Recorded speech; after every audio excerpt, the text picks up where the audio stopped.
আপনি যদি ইউটিউব থেকে হোম পেজ ঠিক এইভাবে ডিলিট করতে চান, তাহলে এই ভিডিওটা সম্পূর্ণ দেখুন।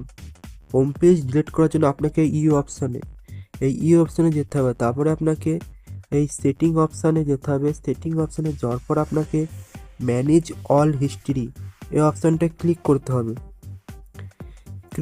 ক্লিক করার পর আপনার সামনে এই পেজটা চলে আসবে। পেজে এই যে কন্ট্রোল অপশান, এই কন্ট্রোল অপশানে ক্লিক করতে হবে। ক্লিক করার পর এই টার্ন অফ এই অপশানে ক্লিক করতে হবে। তারপরে পজে ক্লিক করার পর আপনাকে এই গটে ক্লিক করার পর আপনাকে পেজ থেকে পুরোপুরিভাবে ব্যাক করে দিতে হবে।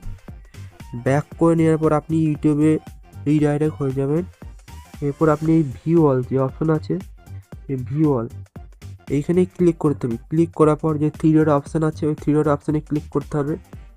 তো সেইখানে ক্লিয়ার অল ওয়াচ হিস্ট্রি, তারপরে ক্লিয়ার ওয়াচ হিস্ট্রি এখানে ক্লিক করলে আপনার কাজ পুরোপুরি শেষ। শুধুমাত্র হোমে এসে একবার রিফ্রেশ মারলে আপনার হোম পেজ পুরোপুরি ডিলিট হয়ে যাবে।